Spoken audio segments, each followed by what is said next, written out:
Les législatives le 20 décembre au Togo, faut-il se rendre à l'évidence ou le report est-il encore possible? C'est le thème du jour et pour en parler avec moi dans ce studio, Sénat Alipuy, il est candidat de l'Union des forces de changement dans l'Ogou-Agné. Bonjour monsieur Alipuy. Bonjour monsieur Afanou, bonjour chères auditrices, bonjour chers auditeurs. C'est un plaisir d'être ici et d'animer cette émission avec vous. On va dire que c'est un plaisir partagé. Ce débat se fera également avec vous, auditeurs, qui pouvez réagir dès maintenant via la page Facebook de Nana FM et dans une vingtaine de minutes par téléphone sur le 91 09 71 71 ou le 96 61 58 58. Avec Stan Teko à la mise en onde, je m'appelle Antoine Afanou. Les législatives le 20 décembre au Togo, faut-il se rendre à l'évidence ou le report est-il encore possible? C'est le thème du jour.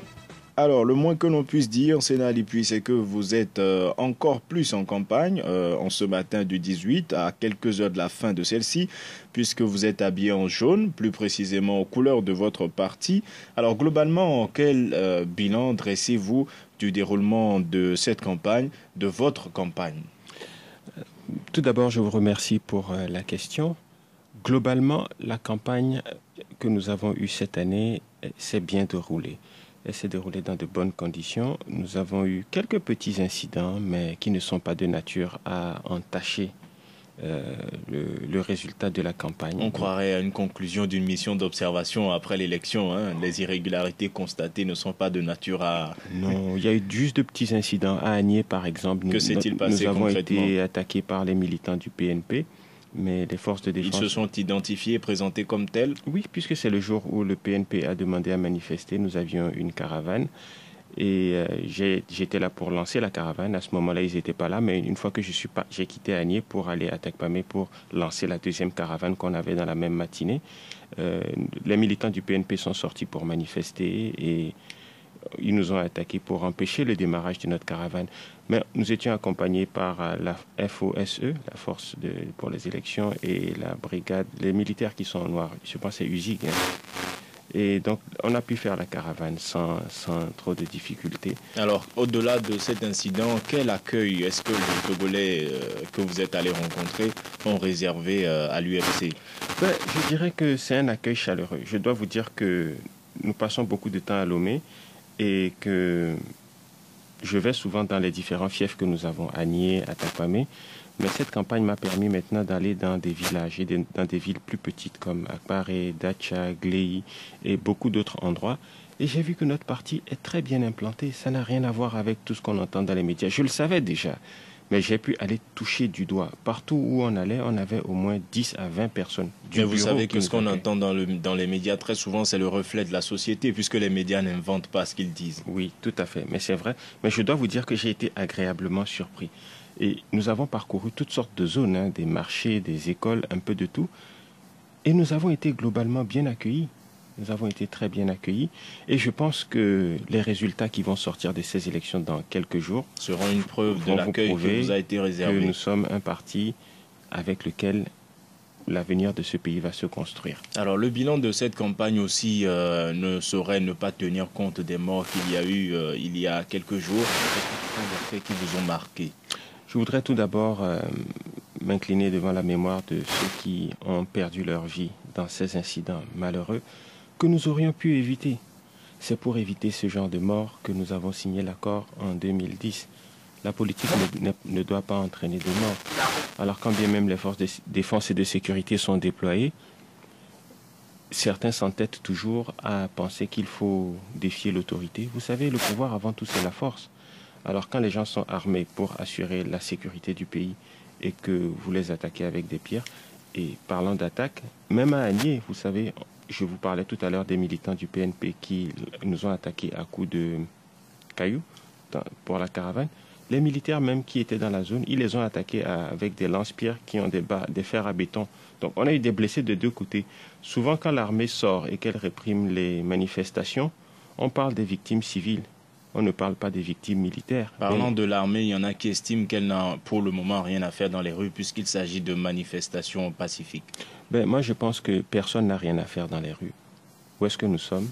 les gens qui sont dans la rue, certains d'entre eux sont représentés au Parlement, qu'ils aillent faire la politique au Parlement. Alors justement, vous êtes en course pour le Parlement. Le projet que vous présentez à ceux dont vous allez à la rencontre, est-ce que ce projet permettra de ramener la sérénité et la paix au Togo dans un contexte comme celui-ci?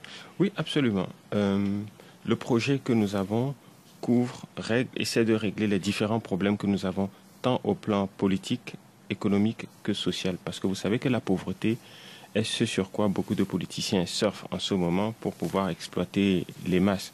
Donc nous allons régler le problème de la pauvreté, mais au niveau des réformes politiques même pour lesquelles tout le monde s'échine, je pense que si, avec l'aide de Dieu et des populations qui votent pour nous, nous avons soit la majorité ou bien une minorité suffisamment consistante, nous allons pouvoir faire ces réformes-là et régler le problème des réformes une bonne fois pour toutes avec la législature. C'est-à-dire un mandat de 5 ans renouvelable une fois, oui, qui entre en vigueur à partir de...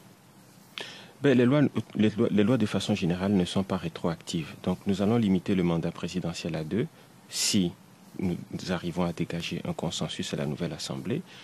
Nous allons limiter le mandat législatif aussi à 2 et nous allons limiter le mandat local pour les élections locales qui arrivent aussi à 2. Tous les postes électifs auront un mandat de 5 ans renouvelable une fois pour permettre à la classe politique de se renouveler de façon cyclique, pour que les mêmes acteurs n'occupent pas le devant de la scène comme c'est le cas maintenant. Parce que si vous regardez tout ce qu'ils sont en train de demander le report maintenant, ce sont les mêmes acteurs qui étaient à la conférence nationale dite souveraine. Ils n'ont jamais quitté la scène, du prélat, Monseigneur Podro, jusqu'à la CDPA et tout ce beau monde-là. Et ceux qui militent pour le maintien, ils n'étaient pas à la conférence? Non, écoutez-moi, pendant la conférence nationale, j'étais en classe de 5e. Et là, vous parlez de vous. Il n'y a plus vraiment... Si vous regardez, même vous prenez d'autres partis qui participent à ces élections, vous prenez par exemple le PDP, les leaders du PDP, c'est des gens avec qui j'ai fait l'école. C'est des gens, nous sommes dans la trentaine, fin trentaine, début quarantaine. Donc, ce sont des jeunes qui, au niveau du pouvoir, même il y a eu un renouvellement. Je pense que les M. Bawara, toute la clique qu'il y a maintenant, à l'exception de quelques incontournables comme les Boupessi, tous ces gens-là, ce sont de nouvelles personnes. Mais ceux qui tiennent une partie de l'opposition ou qui occupent la rue et qui font du bruit, c'est des gens du passé et dans certains cas, c'est des gens du passif également. Donc il faut tourner cette page-là, si je puis m'exprimer ainsi sans insulter personne. Bien. Maintenant, au-delà de ce qui est juridique, des lois, des limitations de mandat que vous comptez mettre en œuvre, il y en a qui pensent aussi que les Togolais sont dans la rue parce qu'ils veulent l'alternance, parce qu'ils pensent qu'avec l'alternance, leurs conditions de vie seront améliorées. Absolument. Donc, nous disons qu'il faut faire un travail patient. En limitant les mandats à tous les postes électifs à 2, l'alternance devient automatique pour tout le monde. Ce n'est qu'une question de temps. Maintenant, il faut comprendre que quand on a eu 5 ans pour faire un travail et qu'on ne l'a pas fait et que c'est aujourd'hui qu'on veut le faire, les 5 ans sont perdus. Il va falloir donc attendre encore 5 ans ou 10 ans pour avoir les résultats de ce qu'on sème aujourd'hui.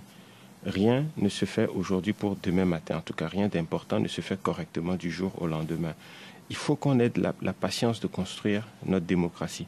Vous savez, quand vous construisez un bâtiment, même si vous avez l'argent pour construire toute la maison, vous devez quand même bâtir la fondation d'abord, ensuite faire les murs. Vous ne pouvez pas commencer à mettre le toit alors que vous n'avez pas fait les fondations, sous prétexte que vous voulez que la maison soit faite rapidement. Donc, il faut avoir la patience de construire cette démocratie-là, et c'est pourquoi le dialogue doit devenir quelque chose de permanent. Ce n'est pas seulement en situation de crise qu'il faut aller chercher la CEDEAO pour régler nos problèmes. Vous parlez également d'agriculture. Est-ce que vous pensez qu'aujourd'hui, cela constitue un besoin pour les Togolais?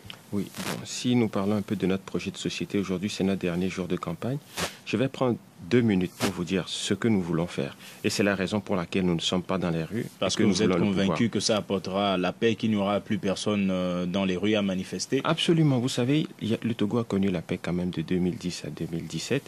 Et nous pensons que si nous sommes majoritaires au Parlement, ou même que si nous sommes minoritaires et que nous arrivons à maintenir le dialogue que nous avons avec le parti au pouvoir, nous allons pouvoir faire les réformes et continuer à améliorer les conditions de vie des Togolais. Donc avec votre permission, je vais voler 2 minutes dans le temps qui nous est imparti pour vous dire ce que l'UFC compte faire pour les Togolais. si nous arrivons au pouvoir, ou même si nous sommes dans l'opposition, nous allons proposer ces choses-là avec insistance. Donc si nous arrivons au pouvoir, la première des choses que nous ferons, c'est une baisse de la TVA de 18 à 10%. Cela aurait une incidence financière de 59 milliards, mais l'avantage de cette baisse de la TVA est qu'on va connaître une baisse générale des prix dans le pays, puisque les gens ont un pouvoir d'achat assez faible. Ça va permettre aux gens de consommer un peu plus. C'est une façon de stimuler la demande. Nous allons délivrer des cartes nationales d'identité à tout le monde. Et maintenant, quand un enfant est né, l'état civil, c'est-à-dire lui établir un acte de naissance, va être obligatoire pour qu'on puisse suivre le nombre de Togolais qui naissent et meurent de façon organisée. Nous allons réduire l'impôt sur les sociétés commerciales et les sociétés industrielles, 27 à 15% pour les sociétés industrielles pour rendre notre pays plus attractif pour les gens qui veulent faire de gros investissements, et réduire l'impôt sur les sociétés commerciales de 30 à 20% pour ceux qui sont dans les PME et des entreprises de taille plus modeste qui sont dans le commerce. Nous allons organiser les élections locales dans l'année qui suit notre entrée au Parlement si nous sommes majoritaires. Nous allons instaurer une assurance maladie, c'est-à-dire que vous êtes un enfant de 0 à 18 ans, les frais de santé sont entièrement gratuits. Vous êtes un adulte qui a sa carte d'assurance maladie, vous allez à l'hôpital, vous n'avez pas besoin de débourser un franc. Je sais qu'il y a l'INAM qui aide déjà beaucoup, mais là maintenant vous ne paierez plus rien du tout. Et certains médicaments seront couverts par le gouvernement, c'est-à-dire tout ce qui touche la tension, le diabète, les maladies génériques. On vous fait une prescription. Si vous êtes dans la catégorie des gens à faible revenu, vous ne payez absolument rien non plus à la pharmacie. Nous allons mettre en place, proposer à l'Assemblée une amnistie pour les crimes politiques, pour les crimes économiques et pour les crimes de sang de la période pré-indépendance jusqu'à décembre 2018. C'est-à-dire que tous ceux qui ont eu, pour des raisons politiques ou autres, à poser des actes qui pourraient les amener à être jugés et conduits en prison, nous allons voter une amnistie pour ces gens-là, pour que nous puissions avoir l'apaisement. Alors, vous parliez tout à l'heure du monde agricole. Quand on dit qu'on va injecter 150 milliards en 2 ans, les gens nous demandent pourquoi nous parlons de chiffres et est-ce que c'est réaliste si ce ne sont pas des plaisanteries? Parce qu'il y a déjà beaucoup d'argent d'investi dans l'agriculture en ce moment. Oui, ce qui se passe, c'est que le Togo, 60% de la population active est du monde agricole et 90% des ménages sont des ménages ruraux. Donc il est critique que l'on accroisse la production agricole au Togo. L'autosuffisance ne pose plus vraiment problème, mais pour pouvoir exporter, vous voyez comment la Côte d'Ivoire exporte du café, du cacao, il faut que nous aussi on trouve notre niche et qu'on produise en grande quantité et qu'on augmente la productivité. Donc en investissant massivement dans ce secteur qui occupe 60% de notre population active, nous créons des gens qui ont un bon revenu et qui peuvent donc consommer, qui peuvent payer de l'impôt. Donc ce n'est pas de l'argent jeté par la fenêtre, nous allons le lever de différentes façons. Donc j'ai presque fini, hein. J'ai pris un peu plus que 2 minutes. Absolument. Puisque j'ai quasiment fini. Donc au-delà des 150 milliards dans le domaine agricole, nous allons donner 25 000 francs à tous ceux qui sont au chômage et qui ne trouvent pas d'emploi pour des raisons indépendantes de leur volonté. Et la solidarité étant quelque chose d'important pour nous, si vous avez contribué à un système de pension ou pas, si votre revenu de pension est inférieur à 50 000, nous le bonifierons pour qu'il atteigne 50 000. Et si vous n'avez pas du tout contribué, nous vous donnons les 50 000 au complet. En conclusion, les 3 corps qui seront prioritaires pour l'UFC, si nous sommes en majorité au Parlement, et même si nous sommes en minorité, nous allons plaider leur cas. Vous avez les forces de défense et de sécurité. Nous allons revoir le statut de 2007, l'améliorer pour augmenter leurs indemnités et permettre aux soldats en fin de carrière d'au moins avoir une petite maison et avoir une retraite digne de ce nom. Vous avez le secteur de la santé. Nous allons faire des réformes là-bas pour augmenter leurs indemnités et améliorer leurs conditions de travail. Et vous avez le secteur de l'éducation. Donc, en gros, nous sommes un parti d'obédience libérale, mais du libéralisme à visage humain. Donc, il y a beaucoup de sociétés sociodémocrates dans nos rangs. Donc, vraiment, la solidarité... C'est un peu votre formule pour apporter le bonheur aux Togolais. Absolument. Alors, avant de répondre à la question de savoir si il va falloir se rendre à l'évidence ou si le report est toujours possible en ce qui concerne les législatives le 20 décembre, je vous invite à écouter Léontine Ayayi. Elle est la présidente de la Marche mondiale des femmes branche Togo. Pour des raisons qu'elle évoque, elle demande aussi que le scrutin soit reporté. Malgré nos différentes exhortations pour que les choses se règlent, nous constatons que la situation arrive à un point critique non soutenable par les mères que nous sommes. Il ne se passe pas de jour au Togo où nous ne vivons des événements et des scènes de violence. Trop de sang coule sur notre terre et en tant que mères, nous ne pouvons pas rester indifférentes à cette situation. Nous en appelons à un éveil de conscience des forces de l'ordre et des acteurs politiques sur la situation que traverse notre cher pays, le Togo. Nous, les mères togolaises, nous demandons au président de la République de mettre un terme à la panique générale et aux violences de toutes sortes sur l'ensemble du territoire togolais. Nous lui demandons d'agir selon l'aspiration du peuple togolais, de faire reporter les élections législatives prévues pour le 20 décembre. Aux acteurs politiques, nous, les mères de famille togolaises, nous demandons de prioriser l'intérêt supérieur de la nation en reprenant la feuille de route proposée par les chefs d'État de la CEDEAO, de poursuivre le dialogue en incluant une délégation des mères togolaises que nous sommes. Alors, reprendre la feuille de route de la CEDEAO et poursuivre le dialogue. Globalement, sur ce que dit Léontine Ayayi, elle évoque notamment les violences et en appelle à un éveil de conscience, puis demande au président de la République de prendre les dispositions pour que les élections soient reportées. Globalement, qu'est-ce que vous en pensez? On aurait dit que c'est une caisse de résonance de la C14. Vous savez, j'ai le sentiment qu'aujourd'hui que les gens de la C14 ne participent pas à l'élection et qu'ils se rendent compte qu'ils vont aller se reposer pour 5 ans, les gens qui sont derrière eux, c'est-à-dire les gens qui peut-être tirent les ficelles ou leurs parents, voient que, oh, comment on est en train de taper cet enfant-là maintenant, il risque de mourir, il commence à sortir. Alors, ça veut dire que vous n'êtes pas sensible aux arguments qui disent que le trop de sang coule dans le pays. Le sang, il coule pourquoi? Nous avons vécu, comme je vous dis, de 2010 à 2017, quand nous avons signé cet accord-là. Le sang ne coulait pas.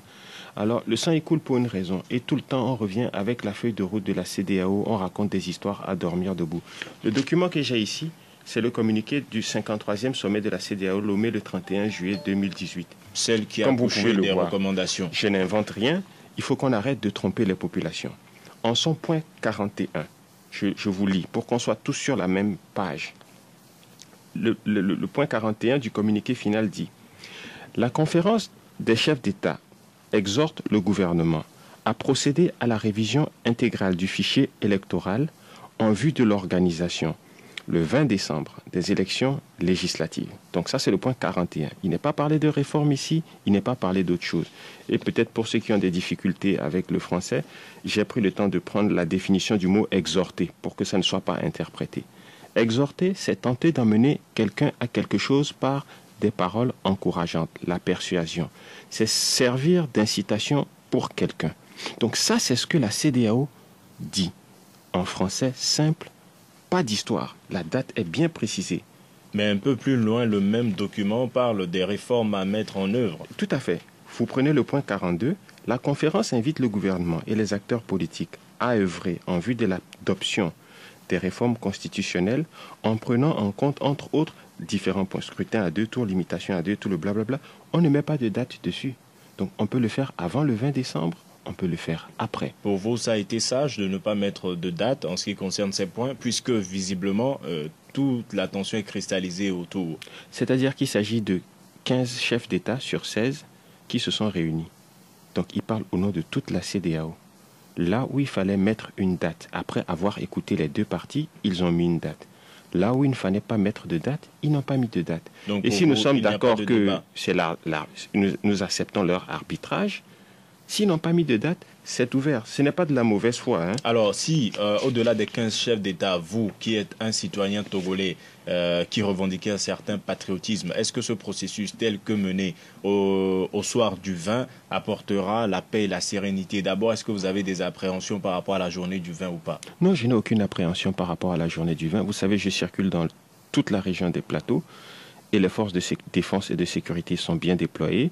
La sécurité des Togolais ça est, ne vous donne pas assurée. la sensation d'une élection sous contrainte? Parce que c'est ce qu'expriment certains. Non, écoutez, si les forces de défense et de sécurité n'étaient pas là, peut-être que l'élection n'aura pas lieu. Vous savez, les gens pensent que, et ça c'est la génération conférence nationale, hein, dite souveraine, ils pensent que la rue décide de tout. Le Parlement, le gouvernement, les institutions, l'armée, ils ne veulent rien respecter. Ils pensent qu'il suffit d'être dans la rue et que ça donne tous les droits. Parce qu'ils estiment que c'est le peuple qui s'exprime dans la rue et que le peuple est souverain. Le peuple s'exprime mieux par les élections. C'est pourquoi nous avons une constitution et nous avons tout ce système-là. Comme je vous l'ai déjà dit, s'il s'agit juste de rester dans la rue, alors pourquoi faisons-nous des élections? Donc pour vous, au soir du 20, il n'y aura pas de grabuge, tout se passera plus ou moins bien ou bien? S'il y a des tentatives de grabuge, je compte sur les forces de défense de sécurité pour assurer la sécurité des Togolais. Alors, à ceux qui envoient les gens dehors pour se faire massacrer, je vous rappelle au passage, dans tous ces leaders de la conférence nationale qui sont au devant, qui sont dans la C14, peut-être à l'exception du PNP, il n'y en a pas un qui a perdu sa vie lui-même. Il n'y en a pas un qui a perdu la vie de son fils, de son ami ou de même son chien. Donc eux, ils savent ce qu'ils font. Quand ils envoient les gens devant dans la rue comme ça, leurs enfants sont dans de bonnes écoles, ils sont dans de bonnes institutions, ils travaillent, ils sont très bien payés. Et c'est les enfants des pauvres qu'on met devant. Alors, quand vous dites qu'ils envoient les gens se faire massacrer, il y a quelques jours, Nathaniel Olympio cherchait à savoir qui sont les bouchers. Ben, les bouchers, c'est ceux qui les massacrent. Donc, c'est-à-dire que je ne vais pas commencer à... La place de l'armée n'est pas dans les rues, c'est dans les casernes. Nous sommes tous d'accord. Mais si les institutions sont menacées, la stabilité est menacée, les forces se déploient graduellement. Si la police est débordée, on appelle la gendarmerie. Si la gendarmerie est débordée, on appelle l'armée. Les manifestations où les gens arrivent avec des lance-pierres, avec du fer à béton, qu'ils tirent sur les militaires, ça, ce ne sont pas des manifestants pacifiques. Et ce ne sont pas des histoires que je raconte. Ça s'est passé à Agnier. Et on a eu les gens de T-Média qui sont venus, qui ont tapé tout le monde, incluant les gens du NIR, de l'UFC. Ils sont même partis frapper les gens dans notre siège. Donc c'est pour vous dire que quand ils sont en train de faire ces bêtises-là, la facture, c'est pour nous tous. Alors maintenant qu'ils ont décidé de ne pas aller aux élections, qu'ils restent à la maison se reposer. Alors, en conclusion, pour vous, en ce qui concerne le 20, il faut se rendre à l'évidence, il n'y aura pas de report. Oui, et pour vous répondre à cette question en 3 points, je dirais qu'il ne devrait pas y avoir de report pour 3 raisons simples. La première, c'est parce que le point 41 du communiqué de la conférence des chefs d'État est clair là-dessus, je viens de vous le lire. Les élections doivent se tenir le 20. On n'a pas parlé de se tenir à condition de quelque chose. Concernant les élections spécifiquement, la CEDEAO dit c'est le 20. Et nous avons tous accepté que la CEDEAO arbitre notre palabre. 2, si la CEDEAO est arbitre, vous savez, quand l'arbitre siffle un penalty, si vous êtes gardien de but, vous n'allez pas dire que comme vous n'êtes pas d'accord avec la décision de l'arbitre, vous allez quitter les poteaux. Si vous quittez et que l'arbitre a sifflé, le joueur joue, c'est rentré, c'est but. 1 point, 1 trait. 2, le mandat des députés est expiré depuis août 2018. Si c'est comme une grossesse atteint 9 mois, ça peut dépasser un peu 9 mois, mais ça ne peut pas faire 13 mois ou 18 mois ou 20 mois. Il faut que la démocratie que nous bâtissons repose sur des principes démocratiques. Les élections, quand ton mandat est fini, il faut partir. Voilà des gens dont le mandat est expiré et qui sont en train de se disputer pour renvoyer quelqu'un dont le mandat n'est pas encore expiré. Donc, nous sommes fatigués de ce genre de choses-là. Dernier point pour lequel il ne faut pas reporter les élections, c'est que nous sommes à la fin de la journée une république.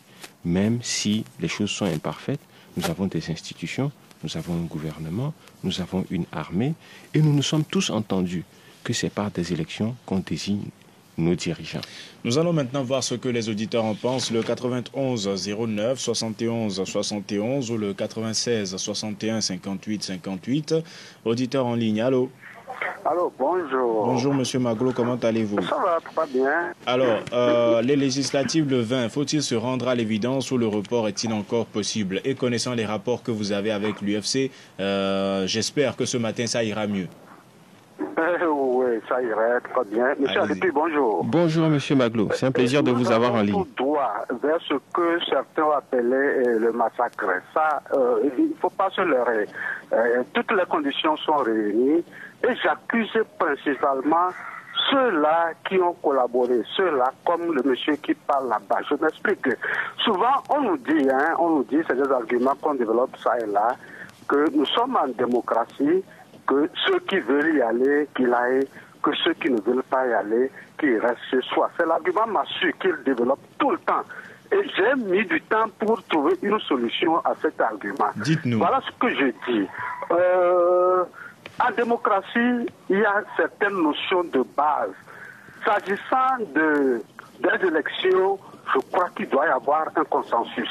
Vous savez de quoi je parle? Ces consensus ont été brimés jusqu'au bout. Je parle de la CENI, des CELI, tout cela, on a marché sur ça. Et maintenant, on nous dit que les gens devaient y aller. Celui-là qui parle, c'est eux qui ont créé cette situation parce que s'ils n'ont pas collaboré, parce que vous estimez qu'ils ont... S'ils se réservent, je crois que le pouvoir n'irait pas. Ça, alors, je suis persuadé. Alors, le 20, est-ce que vous pensez que ces élections tiendront ou Je l'ai déjà dit que c'est ceux-là qui parlent. C'est eux qui ont créé cette situation. S'ils s'abstiennent, je vous en prie, s'ils s'abstiennent, la situation-là ne serait pas là parce que c'est les saboteurs de la démocratie. Parce qu'on dit que nous sommes en démocratie, les gens ont marché sur la démocratie pour aller nous dire qu'on fait la démocratie. Au mieux même, c'est des gens, je ne les autres pas les gens, les lyncher. Merci. Non, Monsieur Maglo, quand même, Monsieur Maglo, est-ce que vous êtes là? Je suis là. Alors, est-ce que vous m'écoutez? Oui, vous savez qu'on se parle pratiquement tous les matins, vous et moi. Il faudrait qu'on puisse continuer à vivre ensemble, n'est-ce pas? N'est-ce pas? Alors, est-ce que vous pensez que sur des arguments, en échangeant et en discutant comme on le fait, les Togolais peuvent continuer à vivre ensemble paisiblement? Les arguments... ils ne vous convainquent pas. De force. J'ai entendu le monsieur dire tout à l'heure que le pouvoir, c'est la force. Il oublie de dire que c'est un pouvoir démocratique qui est dévolu au peuple, c'est pas le pouvoir brut. Bien, mais Monsieur Maglo, j'aimerais vous entendre dire que vous aimeriez voir les Togolais continuer à vivre ensemble. À vivre ensemble, mais avec des arguments démocratiques, pas avec la force, comme M. Alipi le dit. Merci M. Maglo d'avoir participé au débat. Au bout du compte, on s'est compris. Passez une excellente journée. Le 91 09 71 71 ou le 96 61 58 58. Un autre auditeur en ligne. Allô? Allô, bonjour. Bonjour, on vous appelle comment? Moi, c'est Adodo. Adodo, comment allez-vous? Je vais bien. Vous nous appelez de Ben, n'est-ce pas? Oui, bien. Allez-y, nous vous écoutons. À votre avis, le 20, faut-il se rendre à l'évidence ou le report est-il encore possible? D'abord, avant de répondre à cette question, je voulais intervenir par rapport à quelques propos de l'invité. Tant que ça reste courtois, allez-y. Oui, bien sûr. Il a dit que la CEDEAO, en réalité, n'a pas fixé de date pour les réformes. Alors que dans le chronogramme de la commission qui s'occupe, j'oublie un peu le nom précis, mais ceux qui s'occupent du dialogue au nom des facilitateurs, il y a une commission qui est créée. Le comité de suivi. Comité de suivi, justement. Dans le chronogramme du comité de suivi, il est bien mis 30 novembre, les réformes au plus tard le 30 novembre. Et ils en ont discuté même au Parlement de la CEDEAO. Ils sont revenus sur cette date-là plusieurs fois. Maintenant, je me demande pourquoi est-ce que... Ils continuent de dire que ils viennent sur les radios et ils veulent nous servir ce qui les avantage, ce qui argumente ou bien ce qui renforce leurs arguments. Alors, par rapport à la question maintenant du 20, évidence ou le report est-il encore possible?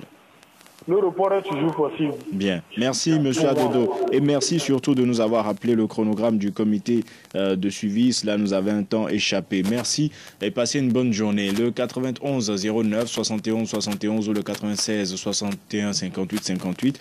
Auditeur en ligne. Allô? Allô? Bonjour. Bonjour. Allô? Oui, bonjour. Oui, on vous appelle comment? Oui, vous êtes à l'antenne. On vous appelle comment? Kofi Jean-Baptiste. Kofi, vous nous appelez d'où? À Boutévé. Alors, à votre avis, pour le 20, faut-il se rendre à l'évidence ou le report est-il encore possible? Ok, si nous sommes arrivés à ce stade-là, ça dépend des gens de l'UFC. Parce que s'ils ont cédé la place vide, pour que la coalition puisse envoyer ses représentants. Vite là. À ce moment-là, on va arriver pour faire des bonnes choses. Alors, mais Kofi, vous m'écoutez? Kofi, vous m'écoutez? Oui. L'UFC a répété à plusieurs reprises que même le fait que son représentant se soit retiré n'a pas empêché la CENU de fonctionner et qu'il n'avait rien bloqué. Ok, bon. Compte tenu de l'élection de 20 là, nous les jeunes Togolais là, vous pensez, vous envisagez encore un report ou vous pensez que c'est une évidence? Non, il faut écouter les délégations de maman et les Togolaises là. Ce qu'ils ont dit le matin là, c'est déjà bon. Bien. Merci Kofi d'avoir participé à ce débat. Vous pensez que l'appel lancé par la Marche mondiale des femmes est à entendre? Passez une bonne journée. Pierre Aglébé, sur la page Facebook de Nana FM, dit que oui, il faut se rendre à l'évidence si nous voulons, si nous voulons éviter le chaos et les morts d'hommes. À nouveau, le président de la République doit faire preuve de diligence et reporter les élections s'il aime vraiment le pays qu'il gouverne et les pauvres habitants qui sont à l'intérieur. On va partir de M. Maglo qui dit que la faute est à ceux qui collaborent avec le pouvoir et que les élections, même en démocratie, ça doit se faire avec un certain nombre de consensus. Il dit même que ceux qui participent à cette élection sont des saboteurs de la démocratie parce que leurs arguments peinent à convaincre. Qu'est-ce que vous en pensez? Je pense que M. Maglo a droit à son opinion, que je ne partage pas. C'est aussi ça la démocratie, hein? Bon, j'ai entendu dans ses propos le mot lyncher. Et ça, on l'a repris parce que ce n'est pas du tout l'objectif du débat. Si vous voulez faire la politique et être animé par la haine, vous êtes la première victime de votre propre haine. C'est-à-dire que faut aimer son prochain, c'est ça le message du Christ. On ne peut pas faire la politique et vivre dans un pays en pensant systématiquement que l'autre doit mourir ou l'autre doit être victime de quelque chose pour que nous puissions vivre. Mais sur les arguments démocratiques, il dit que même en démocratie, il faut respecter un peu le consensus. La démocratie au Togo, c'est comme un bâtiment qu'on est en train de construire. Parfois, les murs qu'on construit ne sont pas symétriques. Il faut casser, refaire, mais c'est ensemble qu'on le fait. La démocratie, ce n'est pas la victoire d'un camp contre l'autre. On crée des conditions pour que tout le monde soit à l'aise dans le pays. Je reviens encore sur la question de la génération conférence nationale. C'est les gens qui ont inculqué dans ce pays que pour qu'il y ait la démocratie, il faut que certains se retrouvent en prison. Ils ont même été jusqu'à dire qu'on est en train de repeindre, je crois, les murs pour les nouveaux occupants.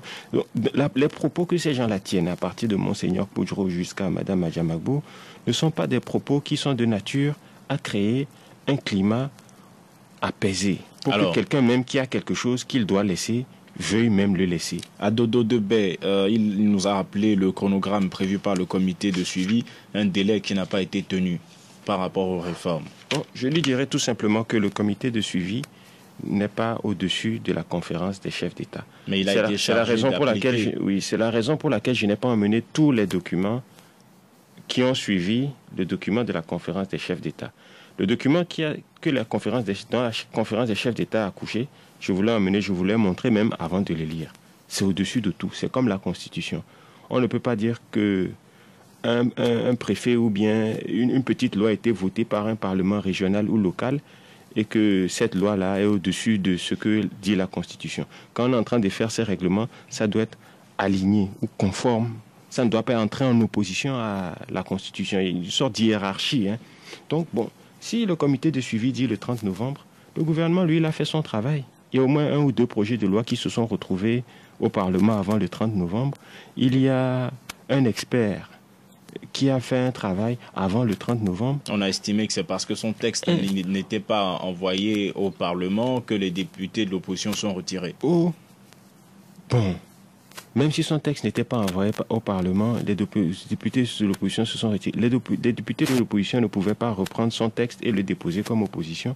C'est cette idée-là que nous n'allons pas participer et nous allons occuper la rue jusqu'à ce que le pouvoir tombe qui pose problème. Vous êtes élus, vous êtes des députés.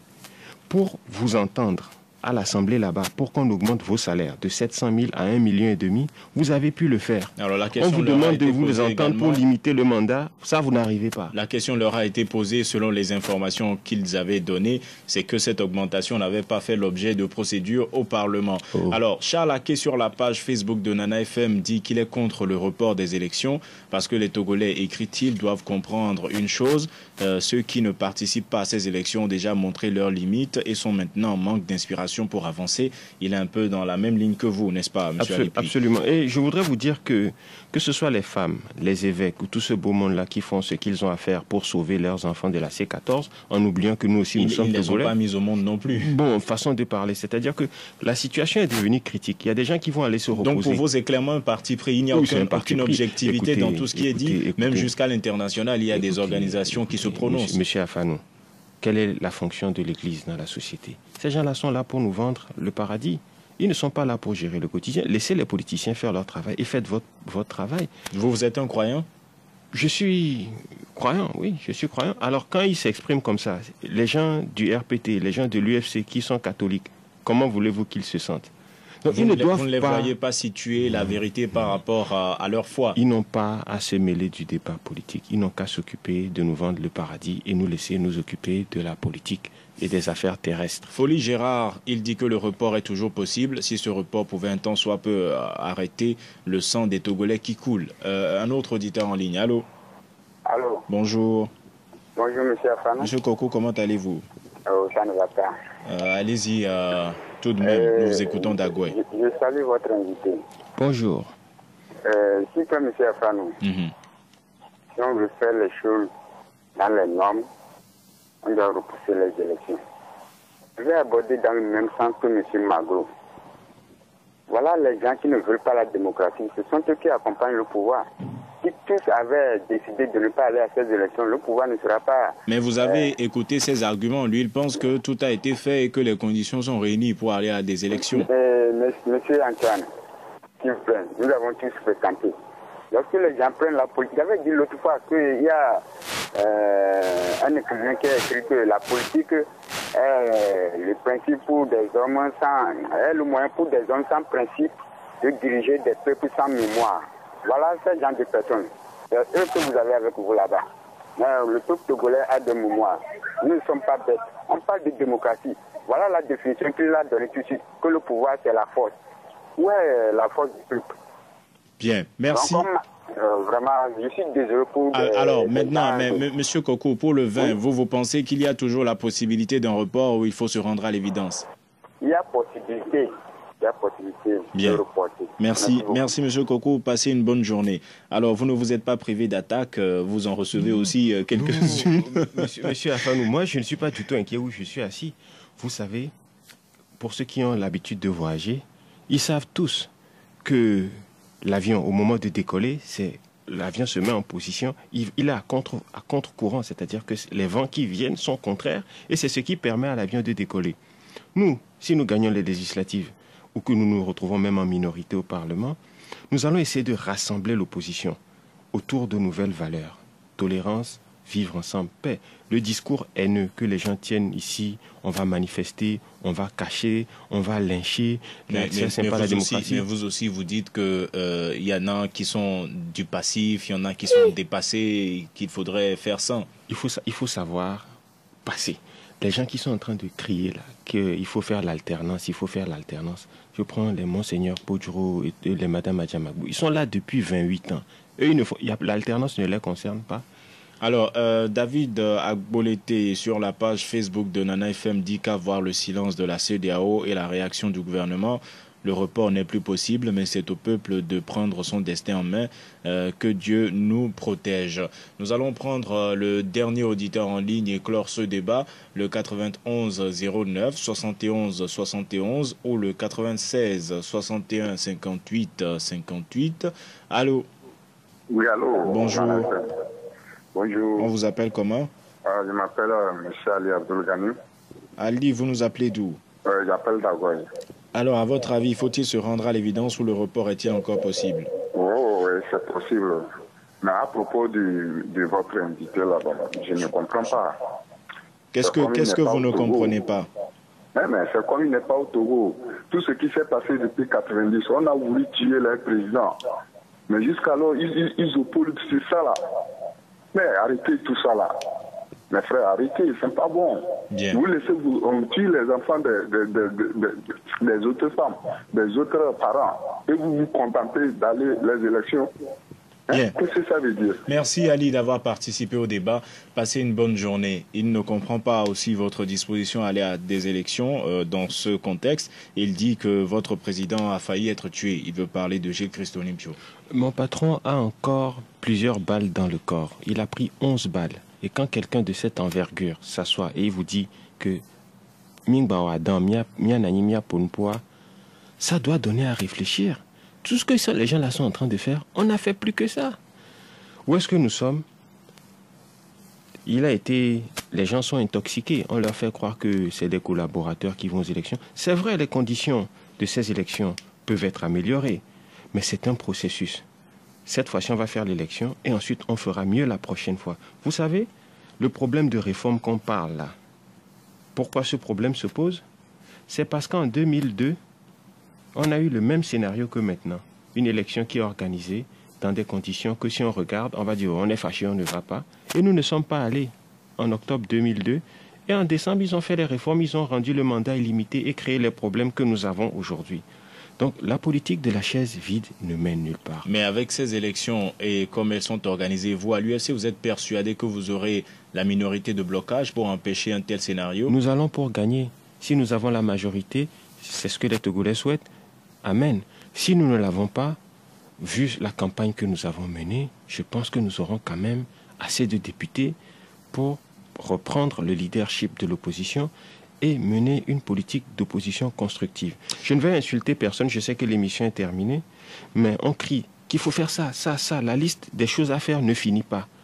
Mais quand même, pendant 5 ans, on a un chef de file de l'opposition avec un bon salaire, des avantages. Qu'a-t-il fait de l'agenda démocratique? Et vous repartez encore dans comme vous savez si bien le faire. Stan Qu'a-t-il fait pendant 5 ans? Stan Eugène Tchevi sur la page Facebook de Nana FM dit élection reportée ou pas, c'est le peuple qui a le dernier mot. Absolument. En même temps, votre mot de la fin. Mon mot de la fin, c'est de dire aux Togolais que si vous voulez la continuité, c'est unir. Si vous voulez le changement, vous êtes fatigué de 50 ans d'un même régime, c'est l'UFC. Nous sommes le parti du changement. Notre priorité, c'est de réduire la pauvreté. Nous avons un bon programme qui va tenir compte de la solidarité. Nous allons bien nous entendre avec tous les pays de la CEDEAO et nous allons renforcer notre partenariat avec la France qui jouera un rôle de locomotive et les autres pays comme les USA, l'Allemagne, la Chine. Mais la France va avoir une place prépondérante dans notre coopération avec l'extérieur. Donc, dernière chose pour finir, nous avons un meeting important à Lomé cet après-midi à 14h30 à l'école primaire publique Wanyomé à Aflao Sabado.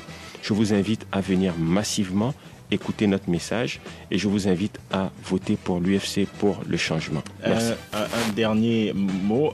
Pourquoi la France? Le choix de la France pour la collaboration? Oui, parce que nous sommes un pays qui a été colonisé par la France, même si combien même on peut en débattre pour dire que nous sommes sous mandat. Mais j'ai l'impression que si nous avions de meilleures relations avec la France, ça serait plus bénéfique pour les Togolais. Donc moi, je ne suis pas anti-français du tout, je vous le dis. Écoutez, de toutes les façons, moi-même, je suis né à Paris, donc n'espérez pas moins de moi. Merci Sénat Alipuy d'avoir accepté notre invitation. Je rappelle que vous êtes candidat de l'Union des forces de changement dans Logou-Agné, conseiller également de Gilles-Christ Olympio. Ce débat ainsi s'achève. Merci à vous auditeurs de l'avoir suivi. Merci à vous qui avez participé par téléphone comme par Internet. Stan Teko était à la mise en onde. Je m'appelle Antoine Afanou et nous vous donnons rendez-vous demain matin dès 7h15 pour un nouveau débat. Très bonne journée à vous.